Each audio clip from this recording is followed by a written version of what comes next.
అలాగే స్వామికి ఆకు పూజ అని చేస్తుంటారు. స్వామికి ఆకు పూజ ఎందుకు చేస్తారు? ఎవరైనా చెప్పండి చూస్తాను. తమలపాకులతో పూజ చేస్తుంటారు కదా, మేము ఇవాళ హనుమకి ఆకు పూజ చేయించామండి అంటారు. చాలా తప్పు మాట. నేను ఒక పరమ పవిత్రమైన విషయాన్ని ప్రస్తావన చేస్తున్నాను తప్ప నేను ఎవరిని చిన్నబుచ్చాలని కానీ ఒకరి తప్పు ఎత్తి చూపించాలన్న ప్రయత్నము నేను చెయ్యడం లేదు. ఎవరైనా ఒకవేళ నాకన్నా తెలియని వాడు ఇక్కడ సభలో ఉంటే వాడు హనుమ యొక్క అనుగ్రహంగా కొంచెం దిద్దుకోవడం కోసం ప్రస్తావన చేస్తున్నాను తప్ప నేను ఎవరిని శాసించి చెప్పడానికి, ఎవరి తప్పెత్తడానికి నేను ప్రయత్నము చేయడము లేదు. ఎందుకంటే నాకన్నా తక్కువ వాడు ఈ సభలో ఎవరూ లేరు, అందరికన్నా తక్కువ నేనే కనుక. మరి మేమెందుకు వింటున్నామంటే అది మీ ప్రాజ్ఞత కనుక. ఏమీ తెలియని వాళ్ళ వినడం మీ వినయం, ఏమీ తెలియకపోయినా చెప్పడం నా ధూర్తతనం. మరి ఎందుకు ఆకు పూజ చేయించానని అనకు? ఎందుకు అనకూడదో తెలుసా అండి? అన్నిటికన్నా చాలా గొప్ప విషయం ఏమిటో తెలుసా? మీ ఇంటికి ఎవరైనా పెద్దలు వస్తే ఆయనకి టిఫిన్ ఇట్టామండి, ఆయనకి కాఫీ పెట్టామండి కాదు. మీ ఇంటికి పెద్దలు వస్తే నువ్వు చెయ్యవలసిన నియమము ఒకటి ఉన్నది. ఒక పండు పెట్టి ఇవ్వరాదు, ఒకటి కన్నా ఎక్కువ పెట్టి ఏకజాతి ఫలములను అనగా రెండు అరటి పళ్ళో, రెండు బత్తాయి పళ్ళో, రెండు దానిమ్మ పళ్ళో అలాంటివి పెట్టి, ఒకటి కన్నా ఎక్కువ ఆకులతో తాంబూలము పెట్టి, ఒకటి కన్నా ఎక్కువతో వక్కలు పెట్టి వారికి తాంబూలం ఇస్తే మర్యాద. మర్యాదకంతటికి పెద్ద మర్యాద ఏమిటో తెలుసా అండి? తాంబూలం ఇవ్వడం. మా ఎవరింటికో ఎవరో వెళ్ళారనుకోండి, వాళ్ళకి కాఫీ ఇచ్చి పంపించారనుకోండి, మీరు పంపిస్తే ఇంతకన్నా నువ్వు గౌరవమును పొందడానికి అర్హత లేనివాడివి అని వారు చెప్పినట్టు. వారు నీకు తాంబూలం ఇచ్చి పంపించారనుకోండి, రెండు అరటిపళ్ళు పెట్టి తామలపాకులు వక్కలు ఇచ్చి నిన్ను పంపించారనుకోండి, వారికి నీ మనస్సులో వారి యందు నీకు గౌరవం ఉన్నది అని గుర్తు. ఆకు పూజ ఎందుకు చేస్తారో తెలుసా అండి? ఈ రహస్యాన్ని మహాభారతంలో విరాట పర్వంలో చెప్పారు.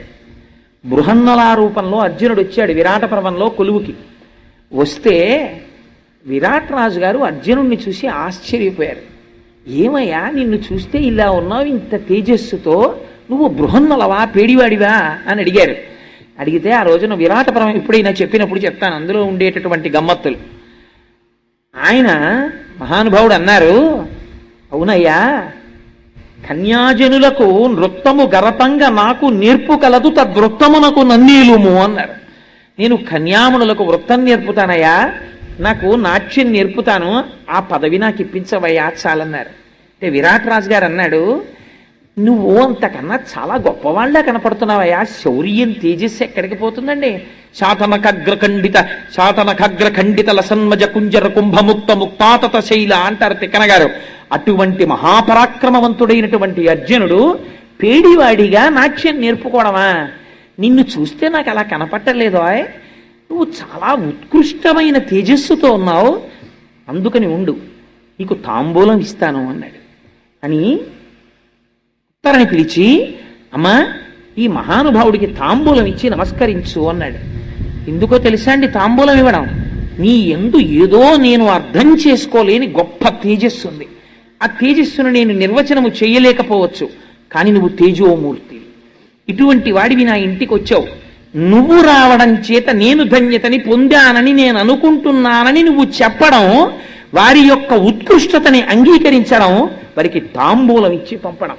అందుకే పూర్వం ఒక నియమం ఉండేది, ఇంట్లో ఎప్పుడు తాంబూలాలు ఉంచుకునేవారు, తమలపాకులు పళ్ళు ఉంచుకునేవారు. ఉంచుకుని ఆ పళ్ళు నువ్వు తినేగా మిగిలిన పళ్ళు అవ్వకూడదు, ఆ అత్తలం వేరే ఉంచుకోవాలి. ఎందుకంటే పెద్దలకి నువ్వు తినేసిన పళ్ళల్లో మిగిలిన పళ్ళు ఇస్తే ఉచ్ఛిష్టం అయిపోతుంది. నువ్వు ఓ అత్తలం అలా పెట్టి ఉంచేవారు. ఏమో నీకు తెలిసిరాడు ఊరక రారు మహాత్ములు వారధముల ఇండ్ల కడకు వచ్చుటలెల్లన్ కారణము మంగళములకు నీవొచ్చుట శుభము మాకు నిజము మహాత్మ. ఏ రోజున ఏ రూపంలో ఒక మహాభక్తుడు నీ ఇంటికి వస్తాడో తెలియదు. ఆయన నీ ఇంటికొచ్చి పుచ్చుకున్నదే నిన్ను ఉద్ధరించేస్తుంది. నిన్ను ఉద్ధరించడానికి పరమాత్మ పంపిస్తాడు. ఎందుకో తెలుసా అండి? భాగవతంలో దశమస్కంధంలో చెప్పారు ఈ రహస్యాన్ని. గర్గుడొస్తే ఇంటికి మహానుభావుడు నందుడు ఎదురెళ్ళి చెప్పాడు, ఊరక రారు మహాత్ములు, వాడేం కోరుకుని రాడు, వాడిని ఎందుకు పంపించాలో ఈశ్వరుడికి తెలుసు. ఏ రోజు పంపించాలో కూడా ఈశ్వరుడికి తెలుసు. ఆ రోజు పంపుతాడు.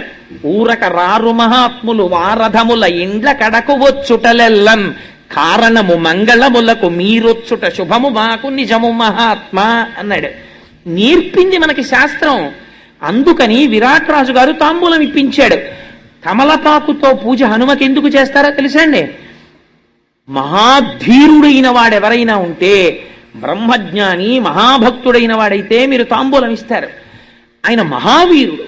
హనుమ కన్నా వీరుడు ప్రపంచంలో ఉండడు. ఎందుకని అంటే హనుమకి అసలు ఆయుధం లేదు. ఆయనకి రూపాలున్నాయి. ఒక్కొక్కసారి దాసాంజనేయుడుగా ఉంటాడు, అప్పుడు పరమభక్తితో ఇలా ఉంటాడు. ఒక్కొక్కసారి ఉగ్రాంజనేయుడుగా ఉంటాడు. మీరు అటువంటి ఫోటోలు ఎప్పుడైనా చూశారో లేదో, చూస్తే భయం వేస్తుంది. అసలు వాళ్ళమునకు తోకతో ఇలా నిప్పు పట్టుకుని నిలబడతారు. అసలు అటువంటి మూర్తిని పెట్టుకోవడం కూడా చాలా కష్టం. ఉగ్రాంజనేయుడుగా ఉంటాడు. ఒక్కొక్కసారి పంచముఖ ఆంజనేయుడుగా ఉంటాడు. అదేమిటంటే ఆంజనేయుడికి అలా శిరస్సులు ఉంటాయా అని మీరు తెల్లబోతారు. అసలు ఇప్పుడు నేను ఆ స్వరూపాల గురించి చెప్తే అదో 9 రోజుల ప్రసంగం. అందుకని నేను వాటి జోలికి వెళ్ళను, కేవలం ప్రస్తావన మాత్రం చేస్తానంతే. అందుకని పంచముఖ ఆంజనేయుడు అని ఉంటారు. అది ఒక స్వరూపం. ఇవన్నీ ఎవరు? బ్రహ్మవిద్ బ్రహ్మైవ భవతి, ఆయన పరబ్రహ్మస్వరూపమై ఉన్నాడు. అటువంటి స్వరూపమునకు ధీరః అని పిలుస్తారు.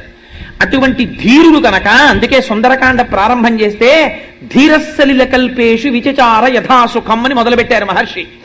మహాధీరుడు, ధీమంతుడు, ధీహి అన్న పదాన్ని ప్రయోగించారంటే గొప్ప బుద్ధిశాలి, బ్రహ్మజ్ఞాని. అటువంటి వాడికి మీరు ఒకటి బాగా జ్ఞాపకం పెట్టుకోండి, చాలా మేధా సంపత్తి ఉన్నవాడు కొన్ని కాలముల యందు పిరికివాడై ఉంటాడు. ఆయనకి చాలా బలం ఉంటుంది, చాలా మంత్రములు వచ్చు, చాలా విషయాలు తెలుసు, కానీ పిరికివాడు. నాకెందుకు ఎదురు గొడవ అంటాడు. బ్రాహ్మణుడికి పిరికితనం ఉండాలంది శాస్త్రం. ఎందుకో తెలుసా అండి? బ్రాహ్మణ పిరికిరా, పంతులు గారి పిరికాడంటాడు. బ్రాహ్మణుడికి పిరికితనం లేదనుకోండి, లోకమంతా కలిసి వచ్చి నిలబడినా సరే ఆయన ముందు మీరు నిలబడలేరు. దిగ్బలం క్షత్రియ బలం బ్రహ్మతేజో బలం బలం అని విశ్వామిత్రుడంతటి వాడు వశిష్ఠుడు అన్నాడు. దిగ్బలం క్షత్రియ బలం. క్షత్రియులు కూడా నిలబడలేరు బ్రహ్మణుడి ముందు. ఎప్పుడు? బ్రాహ్మణుడే ఆగ్రహించాడా, ఆయన మంత్రశక్తి ముందు నిలబడలేరు. అందుకే హనుమ ఒక మాట అన్నారు, మాదృశాని విశిష్టాని మహాత్మనాం సుగ్రీవ వశవర్తినః ఆగమిష్యతి సుగ్రీవ సర్వేషాంబో నిషూదనః నేయమస్తి పురీం లంకాం నయూయం నచరావణః యస్మాదిక్ష్వాకు నాదేన బద్ధం వైరం మహాత్మన అన్నారు. ఏమిరా రాక్షసులారా మీరు అహంకరిస్తున్నారు? నా వంటి మహాబలులు సుగ్రీవుడుకు వశవర్తులై ఉన్నారు. సుగ్రీవుడు వస్తున్నాడు. సుగ్రీవుడు అడుగు పెట్టాడా? సుగ్రీవుడు అంటే సు అంటే మంచి, గ్రీవం అంటే కంఠము కలిగిన వాడు, వేదమును ఉపాసన చేసిన వాడు, స్వరము తెలిసిన మహాపండితుడు.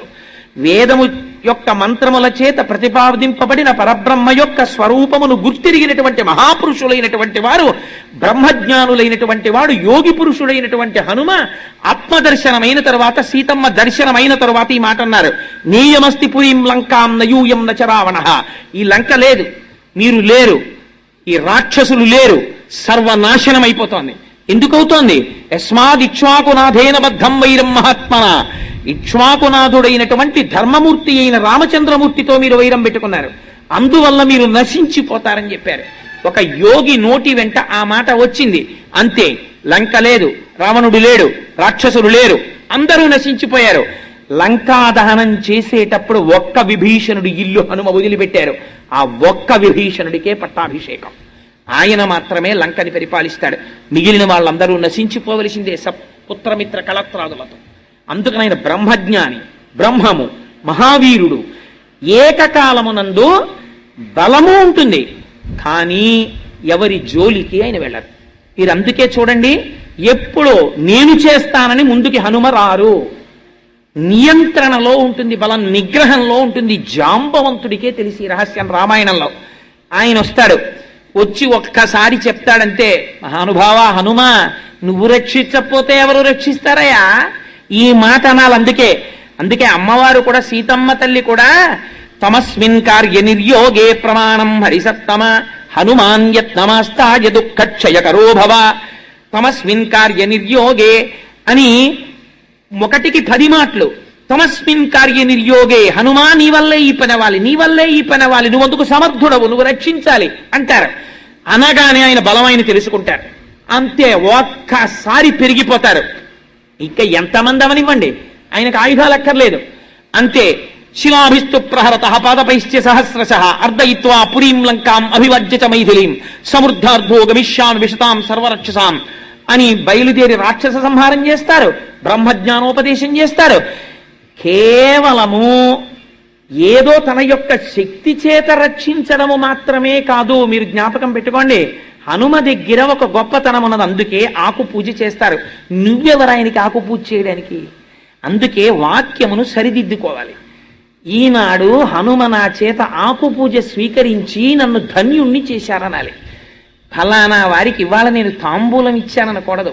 వారికి తాంబూలం ఇచ్చుకునే అదృష్టాన్ని వారు నాకు ఇచ్చారనాలి.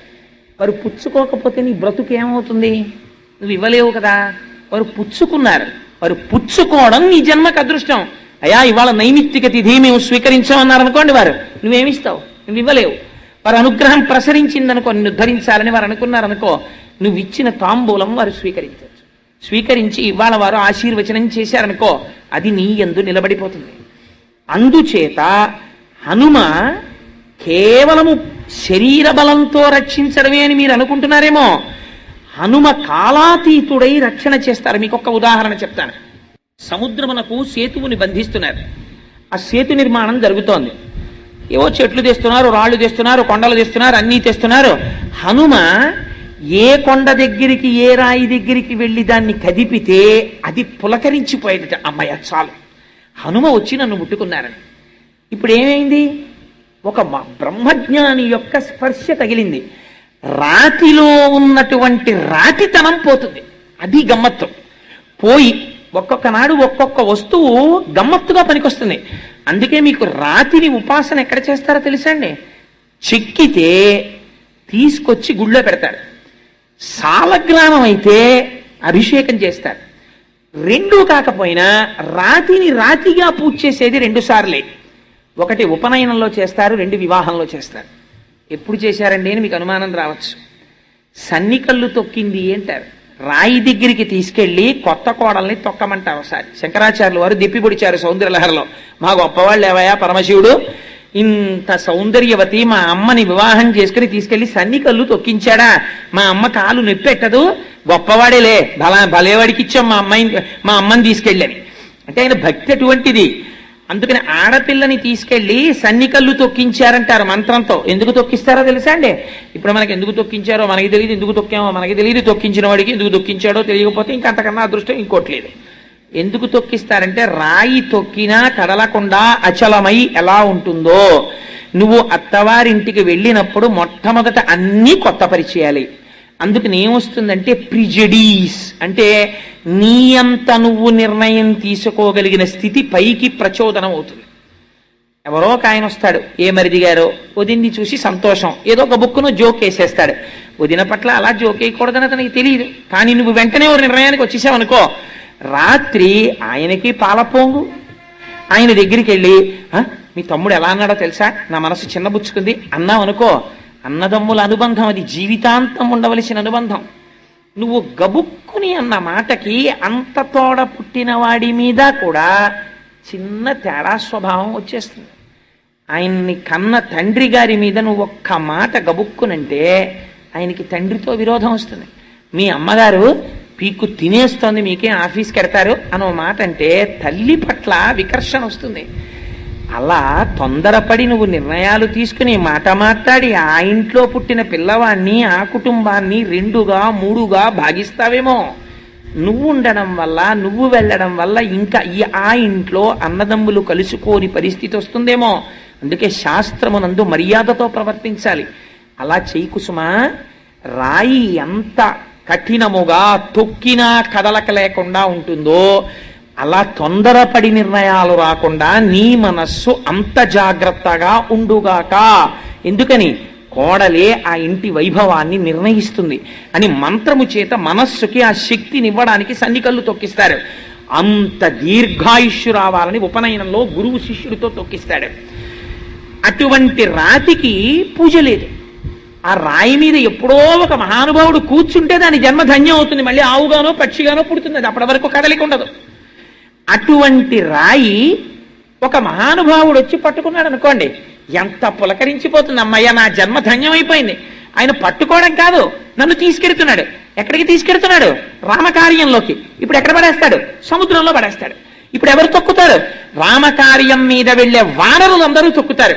ఎంత పుణ్యం, ఎంత పుణ్యం అని హనుమ చేత్తో ముట్టుకుంటే చాలని పర్వతాలు రాళ్ళు ఉత్సాహపడిపోయేవిట. ఒక పర్వతాన్ని హనుమ కదిలించారు, ఎత్తి పట్టుకున్నారు, సగం దూరం తీసుకొచ్చారు. దాన్ని తీసుకురాకని రాముడు చెప్పినట్టు అయింది. అక్కడ పెట్టేసి వెళ్ళిపోయారు. వెళ్ళిపోతుంటే పర్వతం ఏడ్చింది, కదలలేదు. హనుమా హనుమా అని పిలిచి ఏడ్చింది. ఏమి ఏడుస్తున్నావు అన్నారు స్వామి. అంటే అన్ని పర్వతాలు తీసుకెళ్లి సముద్రంలో పడేశావు, రామకార్యంలో వినియోగం అయ్యాయి. నేను ఎంత అల్పుడనో, ఎంత పాపభూయిష్టమైన శరీరమో.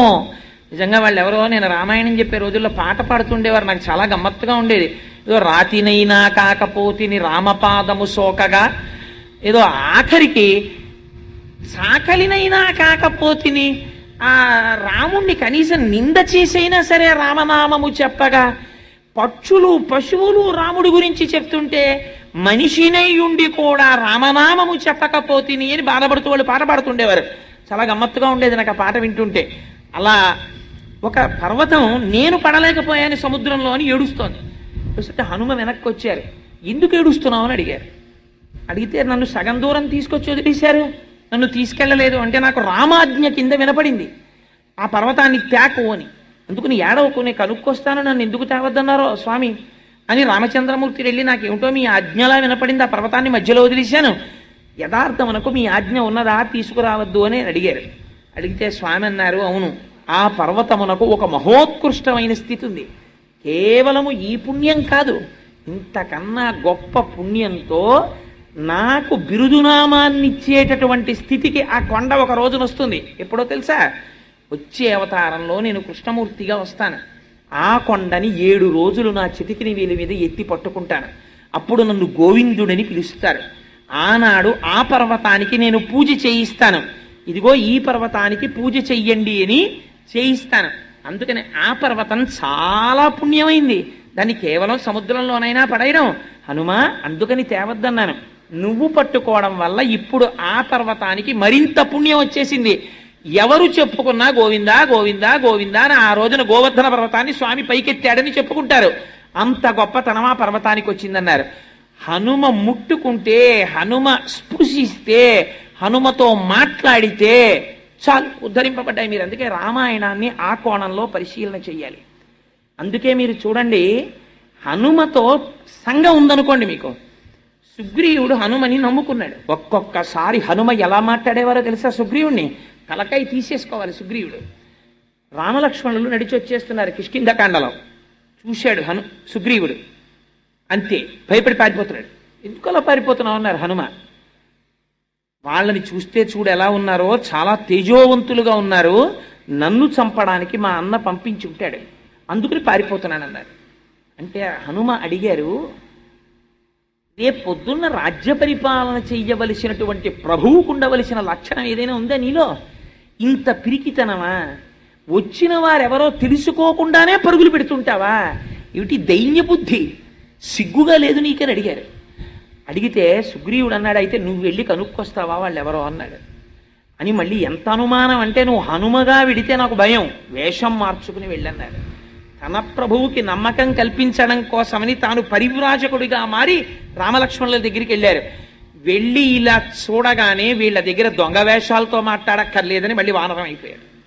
అయిపోయి మాట్లాడి తన ప్రభువు దగ్గరికి వచ్చినప్పుడు, నువ్వు అలా వెళ్ళి మాట్లాడేసావు, వాళ్ళు గుర్తుపట్టేసి అలా ఉంటారని మళ్ళీ పారిపోతాడేమోనని మళ్ళీ పరివ్రాజకుడిగా వచ్చాడు. ఏమి బుద్ధిమతాం వరిష్టం అండి. ఆయనతో సంఘం ఉంటే చాలు, బ్రతికించేస్తారు. రామలక్ష్మణుల్ని తీసుకెళ్లి సుగ్రీవుడికి స్నేహం చేయించారు, అంతే. సుగ్రీవుడికి పట్టాభిషేకం అయిపోయింది. అప్పటి వరకు తాను ఏ భార్యని విడిచిపెట్టి ఉన్నాడో ఆ రుమతో మళ్ళీ తిరిగి జీవించేటటువంటి అదృష్టాన్ని పొందాడు. పోయిన పట్టాభిషేకం మళ్ళీ తిరిగి కలిగింది, రాజ్యం వచ్చింది, అధికారం వచ్చింది, పోగొట్టుకున్న భార్యని తిరిగి పొందాడు. ఎవరి వల్ల? ఒక్క హనుమ పక్కన సచివుడిగా ఉండడం వల్ల అంగదుడితో కలిసి దక్షిణ దిక్కుకు వెళ్ళారు. వెడితే అంగదుడు అనరాని మాటలన్నీ అన్నాడు సుగ్రీవుణ్ణి. నాకేం యవరాజ్య పట్టాభిషేకం కావాలని చేశాడనుకుంటున్నావా? అంత ప్రీతి నా మీద ఏం లేదు. మా నాన్నని చంపేశాడు, నేనంటే చాలా కోపం. రాముడు నాకు యవరాజ్య పట్టాభిషేకం చెయ్యమన్నాడు కాబట్టి చేశాడు. ఎప్పుడు అవకాశం దొరుకుతుందా చంపేద్దామని చూస్తున్నాడు. ఇప్పుడు 4 రోజులు టైం అయిపోయింది కదా, వెనక్కి ఎడితే నన్ను చంపేస్తాడు. మా పిన తండ్రి సంగతి నీకేం తెలుసు, నేను రాను ప్రాయోపవేశం చేస్తానన్నాడు. నిజంగా మాట్లాడడం అంటే ఏమిటో మీరు హనుమ దగ్గర తెలుసుకోవాలి. ఆయన అన్నారు, ఏమిటో విర్రడివి ప్రాయోపవేశం చేస్తానంటే వీళ్ళందరూ నీ వెనకాల వస్తున్నారని ప్రాయోపవేశం చేస్తానంటున్నావు. వీళ్ళందరూ నీతో ప్రాయోపవేశం చెయ్యరు. వీళ్ళకి 3 రోజులు 4 రోజులు అయిపోయిన తర్వాత మళ్ళీ భార్య బిడ్డలు గుర్తొస్తారు. చంపితే చంపేళ్ళవా, అక్కడికి పోయి వాళ్ళని ఒకసారి మొహం చూపించి అక్కడే చచ్చిపోతాం, ఎందుకు వాళ్ళకు ఉన్నామో లేమో తెలియకుండా ఇక్కడ పడుండి ఎందుకు వచ్చిన జీవితం అని వెళ్ళిపోతారు. అప్పుడు ఒక్కడికి మిగిలిపోతావు. చీమ చిటుక్కుమంటే భయం, రామలక్ష్మణుడు బాణం వేసేశారేమో అని.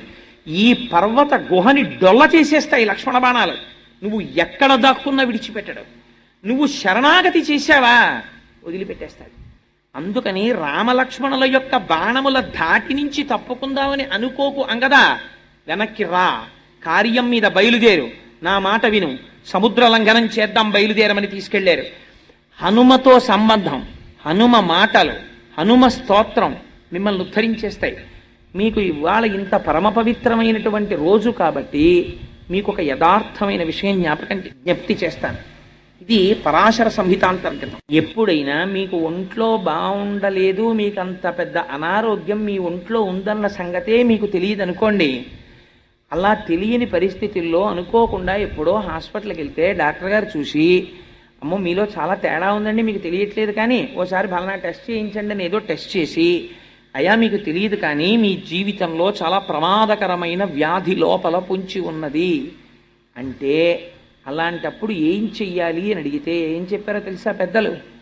అలాంటి వాళ్ళు మండలం రోజులు దీక్షగా హనుమ చుట్టూ వక్కలతో కాని పువ్వులతో కాని ప్రదక్షిణం చేసి, ఆ ప్రదక్షిణం చేసేటప్పుడు ఒక ప్రత్యేకమైనటువంటి మంత్రం ఉంది. ఆంజనేయం మహావీరం అని స్వామిని పిలవాలి. ప్రతి ప్రదక్షిణానికి కూడా ధ్వజస్తంభం దగ్గరకు కానీ రాజద్వారం దగ్గరికి కానీ వచ్చేటప్పటికి ఆగి స్వామి వైపుకి తిరిగి ఒక్కసారి స్వామిని ఆనామంతో పిలవాలి. ఆంజనేయం మహావీరం బ్రహ్మ విష్ణు శివాత్మకం. బ్రహ్మ విష్ణు శివుడు 3 మూర్తులుగా కనపడేటటువంటి ముగ్గురి యొక్క తేజస్సు ఒక్కటిగా కలిగినటువంటి పరబ్రహ్మస్వరూప బ్రహ్మ విష్ణు శివాత్మకం బాలార్క ప్రభం శాంతం. బాలసూర్యుడు ఎలా ఉంటాడో అటువంటి కాంతితో వెలిగిపోయేటటువంటి స్వరూపమున్నవాడా, పరమ శాంత స్వరూపమైనటువంటి వాడా, బాలార్క ప్రభం శాంతం రామదూతం నమామ్యహం. ఓ రామదూత నమస్కరించుచున్నాను అని ధ్వజస్తంభం దగ్గర కాని రాజద్వారం దగ్గర కాని నిలబడి నమస్కరిస్తూ 108 మాటలు తిరిగితే మండలం రోజులు ఎటువంటి అనారోగ్యమునకైనా సరే ఏదో ఒక మార్గము దొరికి వాడి ఆయుర్దాయము పొడిగింపబడుతుంది. అంత గొప్ప స్వరూపము హనుమ యొక్క స్వరూపమని పెద్దలు మనకి అటువంటి విధానమును ఏర్పాటు చేసి ఉన్నారు. నాకు సభాముఖంగా కొన్ని విషయాలు చెప్పడానికి నేను భయం కొద్దీ, అంటే ఎవరు ఎటువంటి ఉపాసనలు చేస్తారో తొందరపడి అని నేను చెప్పను. కానీ అసలు ఇప్పటి వరకు అటువంటి ఆ స్తోత్రమును వ్రాసినటువంటి కర్త ఎవరో తెలియదు. నేను ఈ మధ్య రామాయణం చెప్తున్నప్పుడు నాకు అత్యంత ఆత్మీయుడైనటువంటి వ్యక్తి భార్యకి ఉపద్రవం వచ్చింది. వస్తే నేను సుందరకాండ చెప్పేటప్పుడు నేను ఎప్పుడు నాకు వ్యక్తిగతంగా కష్టం వచ్చినప్పుడు కూడా నేను స్వామినటువంటి స్తోత్రాలతో అడగలేదు. ఆ కష్టాన్ని తట్టుకునేటటువంటి శక్తిని నాకు ఇమ్మని అడిగేవాడిని అంతే. నేను ఎప్పుడు నాకు ట్రాన్స్ఫర్ అయ్యి రోజుకి నేను 200 కిలోమీటర్లు తిరిగిన రోజున సుందరకాండ చెప్పినప్పుడు కూడా నీ వల్ల నేను ట్రాన్స్ఫర్ అవ్వాలి మళ్ళీ అని నేను అడగల. నేను ఇలా తిరగడమే భగవత్ శాసనమైతే నా పాపం ఏదైనా ఉంటే దాన్ని తట్టుకునేటటువంటి శక్తి నాకు కలుగుగాక అని అడిగాను. కానీ నా మిత్రుని యందు నాకున్నటువంటి అపారమైన ప్రేమరీత్యా ఆ ఒక్కరోజునే నేను అడిగాను నా జీవితంలో. కానీ నేను ఒక శుభవార్త విన్నాను, అతని భార్యకి అంత ఉపద్రవం లేదు అని. ఆనాడు నేను గుప్తంగా స్వామికి నమస్కరించా. స్వామి నువ్వు పలికావు, ఆవిడ్ని రక్షించావు, అతను అలా నవ్వుతూ తిరగాలి చాలు నాకు. అందుచేత నేను ఎందుకు ఈ విషయం ప్రస్తావన చేస్తున్నానంటే, స్వామి హనుమ యొక్క స్వరూపం అంటే సాధారణమైన స్వరూపం కాదు. మీరు ప్రదక్షిణం చేసి నమస్కరించినంత మాత్రం చేత అనారోగ్యమును చక్కదిద్దగలిగిన వాడు. అందుకే హనుమ గురించి పెద్దలు ఒక మాట చెప్తారు. అసలు హనుమద్వైభవం చెప్పమన్నారు కానీ నేను అసలు ఏమీ ప్రారంభం చేయలేదు. ఇవాళ హనుమ జయంతి, ప్రదక్షిణం, పూజ దాని గురించే ఉండిపోయాను ఇవాళ. అందుచేత బుద్ధిర్యశో బలం ధైర్యం నిర్భయస్తు మరోగత అజాడ్యం వటుత్వంచ హనుమత్ సేవితం భవేత్. ఇవాళ అందుకే ఎలా ఉంది, బహుశా హనుమ ఇది హనుమ వైభవం కాదండి, హనుమ వైభవమే. ఎందుకంటే రామాయణాంతర్గతమైనటువంటి హనుమద్వైభవాన్ని రేపటి రోజున ప్రస్తావన చేస్తాను. ఇవాళ ఉపాసనా స్వరూపమైనటువంటి హనుమ వైభవం గురించి నేను మాట్లాడుతున్నాను. మీకు ఆశ్చర్యం ఏమిటో తెలుసా అండి, శ్రీశైలంలో కొన్ని రకాల బీరపాదుల మీద హనుమకెదురు నిలిచిన హనుమతో వస్తాయి. అలాగే తెల్ల జిల్లేడు చెట్లు కొన్ని సంవత్సరాలు బతికితే వాటి మొదలుకి హనుమకి ఎదురు నిలిచిన హనుమ వస్తారు. ఒక మహానుభావుడు ఎవరో కూడా నాకు తెలియదు. నేను ఈ మధ్య రామాయణం పూర్తి చేసినప్పుడు, రామాయణం పూర్తి చేసినటువంటి రోజున ఎప్పుడో తప్ప అసలు అలా శ్రీశైలం అరణ్యాల్లో కొండల మీద పెరిగినటువంటి బీర ఆకు మీద మాత్రమే అలా వస్తారు హనుమ. అటువంటి ఆకు ఎక్కడ సేకరించాడో ఆయన అట్ట మీద పెట్టి ఫోటో కట్టించి దాని వైభవంతో కూడా రాసి నాకు తెచ్చి బహూకరించి వెళ్ళిపోయాడు ఆయన. ఎవరో ఇప్పటికి తెలియదు, నాకు ఇప్పటికీ తెలియదు. ఇప్పటికీ మా ఇంట్లో ఆ ఫోటో ఉంది, ఆకుంది. ఇప్పుడు నన్ను అడక్కండి, ఎందుకంటే మా ఇల్లు ఇప్పుడు ప్రస్తుతం అన్నీ పెట్టుకోవడానికి అవకాశం ఉన్న ఇల్లు కాదు. ఇంకొక 6-7 నెలల్లో అలా పెట్టుకోవడానికి వాటిని చూసి తరించేటట్టుగా ఏర్పాటు ఉన్న ఇల్లు ఒకటి కట్టుకుంటున్నాను. ఓ ఫ్లాట్ ఒకటి కొనుక్కుంటున్నాను. దానికి మా దొరగారు అవి పెట్టుకోవడం కోసం ఎంత అహర్నిశలు శ్రమిస్తున్నారంటే, ఆయన వాళ్ళ పిల్లల గురించి కూడా ఆలోచిస్తున్నారో లేదో, ఆయన గురించి ఆలోచిస్తున్నారో లేదో కానీ కోటేశ్వరరావు గారి ఇంట్లో ఆయన రోజు లేవగానే చూడాలని కోరుకున్నవి పెట్టుకోవడానికి వీలుగా కబ్బోర్డ్స్ ఎలా ఉండాలన్న దాని మీద అధ్యయనమే ప్రస్తుతం ఆయన పని. అంత కష్టపడుతున్నారు మహానుభావుడు. అలా పెట్టిన నాడు మీరు ఎప్పుడైనా మా ఇంటికి వచ్చినప్పుడు మీరు ఆ హనుమ యొక్క స్వరూపాన్ని దర్శనం చేద్దరు. కానీ హనుమ ఇప్పటికీ అలా కొన్ని పాదుల మీద, కొన్ని చెట్ల మీద వస్తారు. వాటిని తెచ్చి ఉపాసన చేస్తారు. స్వామి అలా ఉంటే స్వామి సర్వకాలముల యందు కాపాడతారు. సరే, నేను ఇంతకీ ఎందుకు చెప్పానంటే ఈ మాట, బుద్ధిర్యశో బలం ధైర్యం. ప్రతిరోజు ఒక్కసారి పిల్లలు కాని పెద్దలు కాని హనుమ యొక్క మూర్తి ముందు నిలబడి, హనుమ యొక్క మూర్తి లేని ఇల్లు ఉంటుందని నేను అనుకోవట్లేదు, నిలబడి ఒక్కసారి స్వామి అని ఇలా నమస్కారం చేశారనుకోండి, ప్రయాణానికి వెళ్లే ముందు హనుమ యొక్క నామాలు కొన్ని ఉన్నాయి.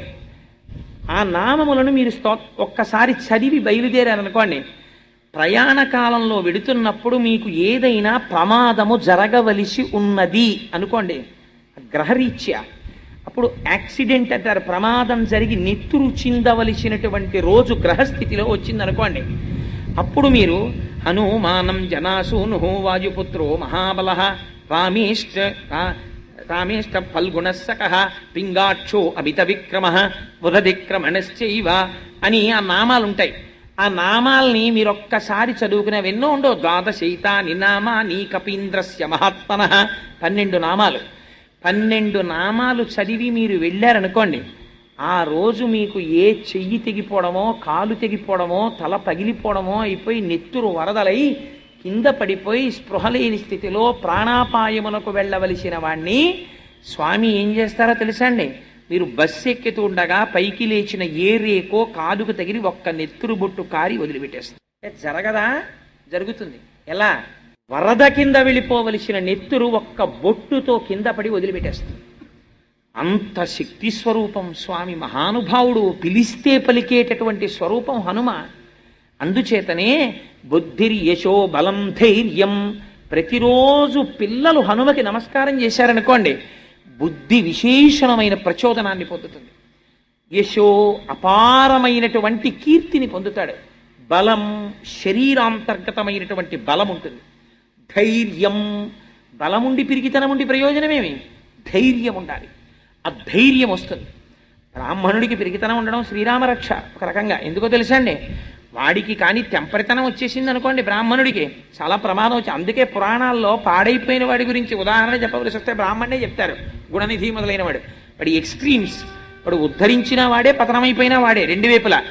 పట్టకూడని వాడు బాణం పట్టాడు అనుకోండి, ద్రోణాచార్యుల వారు ధనస్సు పట్టారనుకోండి, దారుణంగా చంపేశాడు. అందుకే కృష్ణుడు పాపం లేదురా అశ్వత్థామహత కుంజరహ అని ధర్మరాజా నువ్వు చెప్పన్నాడు.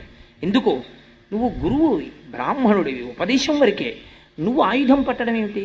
నువ్వు ఆయుధం పట్టుకుని వచ్చి మంత్రాలు చదివి ధనుర్వేదంలోవి బాణప్రయోగం చేస్తావా? శిష్యుల్ని చంపేస్తావా? ఒక బ్రాహ్మణుడు చెయ్యకూడని పని చేశావు. అందుకని నీకింత దారుణమైన శిక్ష వెయ్యొచ్చు. అందుకని నీ కొడుకు చచ్చిపోయాడని చెప్పేటప్పటికీ నీలో బ్రాహ్మణ్యం పైకొచ్చింది. అయ్యో కొడుకు చచ్చిపోయాడా అని ధనస్సు వదిలేశావు. బ్రాహ్మణుడికి లోకమంతా తన సంతానమే, తన బిడ్డల్ని చూసినట్టు లోకాన్ని చూడాలి బ్రాహ్మణుడు. అలాంటిది నువ్వు ధనస్సు పడతావా? అందుకని ధర్మరాజా నువ్వు ఈ మాట చెప్పచ్చని చెప్పి చంపించారు కృష్ణ పరమాత్మ. అధర్మం కాదు, అధర్మము ద్రోణుని అందుంది. అందుకే బ్రాహ్మణుడికి సహజంగా పంతులు గారికి పిరికితనం అని అంటారు. పంతులు గారు పిరికాడు కాకపోతే లోకానికి ఉపద్రవం వచ్చేస్తుంది. అందుకే పంతులు గారు పిరికితనంగా ఉండడం నీకు అదృష్టం. ఆయన ఏం ప్రయోగాలు చేయడు, ఆయన ఏం మంత్రశాస్త్రాన్ని తన రక్షణకు ఉపయోగించుకోడు, లోకమును రక్షించడానికి ఉపయోగిస్తాడు. అందుచేత ఎందుకు ఈ మాట చెప్పానంటే, బలం అంటే శరీరమునకు బలము ఈశ్వరార్చనకు కావాలి. అందుకని ఆ బలం ఇస్తాడు. బుద్ధిర్ యశో బలం ధైర్యం, ధైర్యాన్ని ఇస్తాడు ఆయన. బుద్ధిర్ యశో బలం ధైర్యం నిర్భయత్వమరోగత. అదేమిటండి ధైర్యానికి నిర్భయత్వానికి తేడా ఉంటుందా అని మీకు అనుమానం రావచ్చు. ధైర్యము అన్న మాటకు అర్థం ఏమిటో తెలుసా అండి? ధైర్యం అంటే ఏదో ఏమంటే అక్కడ 2 కార్లు గుద్దేసుకున్నాయంటే అమ్మో నాకు చాలా భయం అండి నేను చూడండి అంటే చూడగలిగేటట్టు చేసేయడం ధైర్యం అని కాదు దాని అర్థం.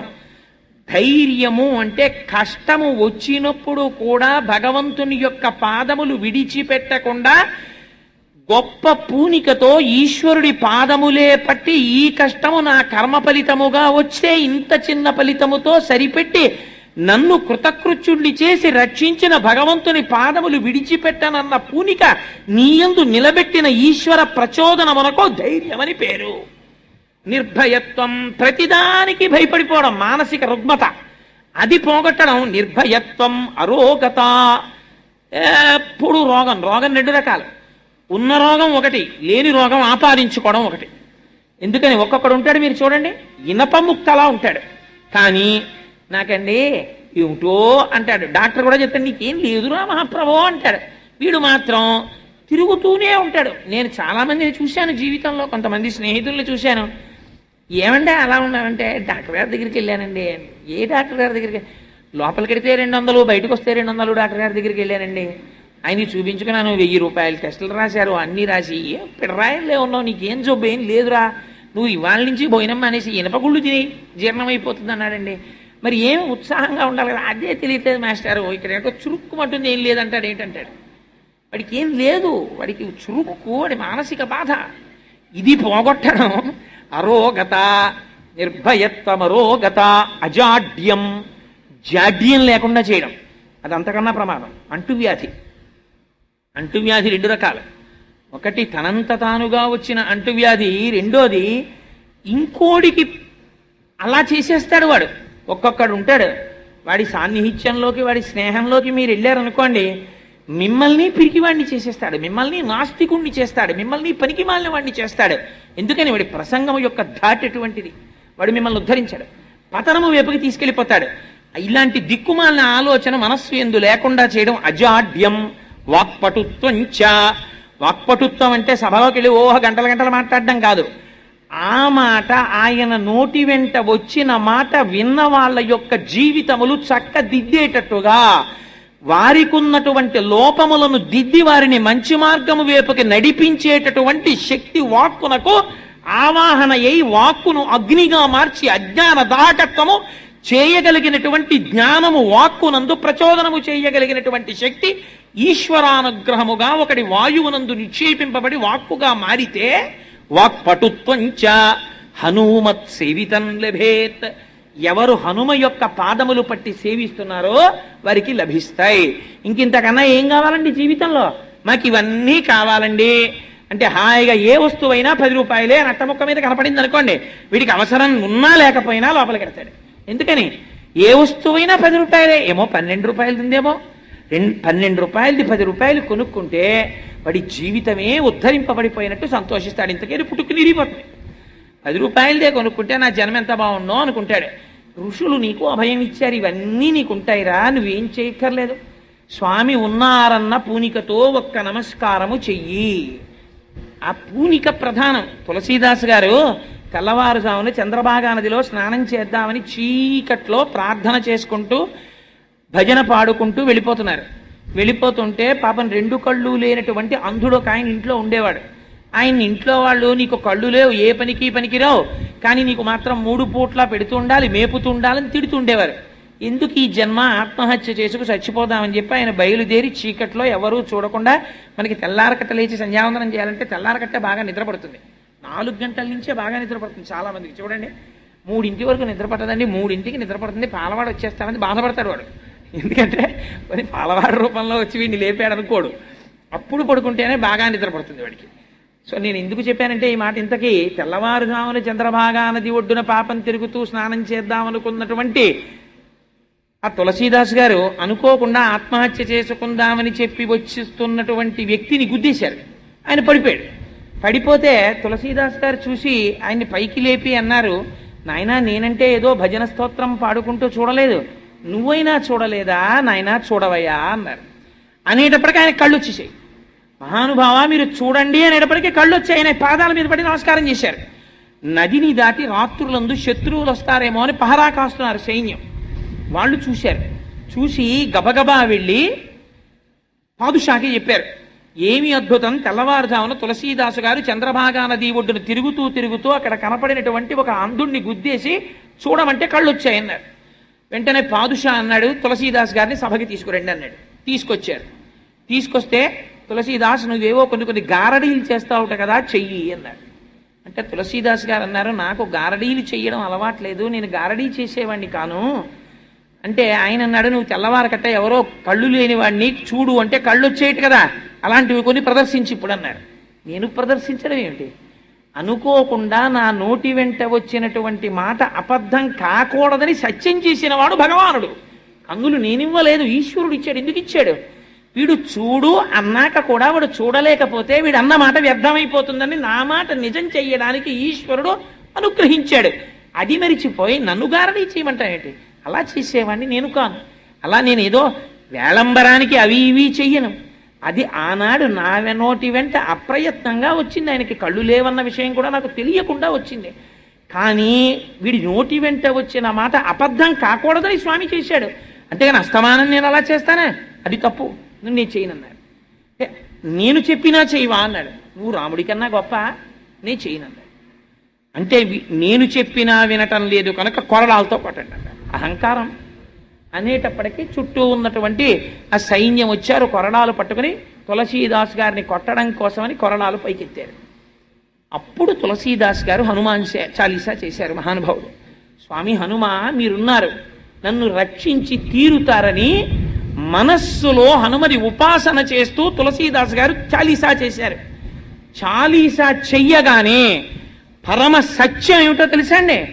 పాదుషా కోట నిండా ఎక్కడ చూసినా కోటలే, గోడల మీద కోతులు, గవాక్షంలో కోటలు, కిటికీల మీద కోతులు, ఎక్కడ చూసినా కోతులు, పెద్ద పెద్ద బంగారు నేత్రములు మెరిసిపోతూ మహోగ్రంగా నిలబడ్డాయి. ప్రతి సైనికుడి చేతిలో కొరడాని ఆయుధాలని కోతులు పట్టేసుకున్నాయి. ఆఖరికి కొడదామని వచ్చిన వాళ్ళ చేతుల్లో కొరడాలు కూడా లాగేశాయి. ఆయన పరవశించిపోతూ చాలీసా చదివేస్తున్నారు. అప్పుడు పాదుషా మొఘలాయి సామ్రాజ్యంలో డెనాసిటీలో ఎప్పుడూ జరగలేదు. తను కూర్చున్నటువంటి సింహాసనాన్ని విడిచిపెట్టి పారిపోయాడు లోపలికి. పారిపోయి నాకు ఇవాళ తెలిసింది హనుమ యొక్క వైభవం అంటే ఏమిటో. తులసీదాస్ గారికి పట్టుబట్టలు ఇచ్చి విడిచిపెట్టండి, పూజ చేసి అన్నాడు. ఎక్కడ నుంచి వచ్చాయో కోతులు అలాగే వెళ్ళిపోయాయి. ఆనాటి నుంచి ఈనాటి వరకు మా స్వామి హనుమ యొక్క రక్షకత్వం అంతే. మీరు ఉపాసన చేసి మనసు పెట్టి ఆయన ఉన్నారు అని మీరు ప్రార్థన చెయ్యాలంతే. మిమ్మల్ని రక్షించి తీరుతారు, ఆ విషయంలో మీకు సందేహం లేదు. సత్యం సత్యం పునఃసత్యం. అంతటి మహానుభావుడైన హనుమ ఆయనకి పూజ కోరుకోరు. ఎత్ర ఎత్ర రఘునాథ కీర్తనం తత్ర తత్ర కృతమస్తాకాంజలిం. ఎక్కడ రామచంద్రమూర్తి యొక్క స్తోత్రం జరుగుతుందో అక్కడకొచ్చి తల ఒగ్గి కన్నులు వెంట నీరు కారుస్తూ నమస్కరిస్తూ పొంగిపోయి ఆయన కూడా భజన చేస్తారట. ఇవాళ పరమపావనమైనటువంటి రోజు హనుమ జయంతి కనుక మా స్వామి సంతోషపడిపోయేటట్టు మనందరం కలిసి హనుమ గురించి రామచంద్ర ప్రభువు గురించి ఒక్క 5 శ్లోకాలు, మీకు తెలియనివి కావు కొత్తవి కావు, నేను చెప్తాను మీరు చెప్పండి. మన జన్మ ధన్యం చేసుకుని ప్రసాదం స్వీకరించి బయలుదేరుదాం. రేపటి రోజున రామాయణాంతర్గత హనుమద్వైభవము అన్న విషయం గురించి మాట్లాడతాను. మీరు ఆ రోజు వేసిన ప్రశ్న ఒక రోజు ఉపన్యాసం అంతటినీ తీసేసుకోండి. అయినా మంచి మాటలే మాట్లాడాం కదా, మీకు తృప్తి అని నేను అనుకుంటున్నాను. కూర్చోండి హాయిగానే. అందరూ చెప్పండమ్మా ఈ 5 శ్లోకాలు. గోష్పదీకృతవారాసిం మశకీకృతరాక్షసం. స్వామికి వినపడాలి, సంతోషించాలి, నా బిడ్డలు ఎంత ఆనందంగా చెప్తున్నారని. మశకీకృతరాక్షసం రామాయణ మహామాలా రత్నం వందే అనిలాత్మజం అంజనానందనం వీరం జానకీ శోకనాశనం కపీశమక్షహంతారం వందే లంకాభయంకరం మనోజవం మరుతతుల్యవేగం జితేంద్రియం బుద్ధిమతాం వరిష్టం వాతాత్మజం వానరయూధముఖ్యం శ్రీరామదూతం శిరసా నమామి ఆపదామపహర్తారం దాతారం సర్వసంపదాం లోకాభిరామం శ్రీరామం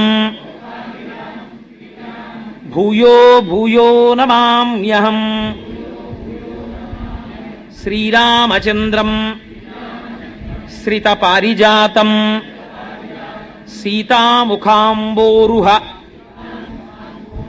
చించరీకః సమస్త కళ్యాణ గుణాభిరామః నిరంతరం మంగళమాతనోతు. మంగళాశాసనపరైః మదాచార్య పురోగమైః సర్వైశ్చ పూర్వైరాచార్యైః సత్కృతాయాస్తు మంగళం. మంగళం కోసలేంద్రాయ మహనీయ గుణాత్మనే చక్రవర్తితనూజాయ సర్వభౌమాయ మంగళం. ఉమాకాంతాయ కాంతాయ కామితార్థప్రదాయినే శ్రీగిరీశాయ దేవాయ మలినాథాయ మంగళం. కరచరణ కృతం వా కర్మ వాక్కాయజం వా శ్రవణనైనజం వా మానసం వాపరాధం విహితం వా సర్వమేత్తక్షమస్వ. శివ శివ కరుణాబ్ధే శ్రీ మహాదేవ శంభో. సర్వం శ్రీ ఉమామహేశ్వర పరబ్రహ్మార్పణమస్తు. స్వస్తి.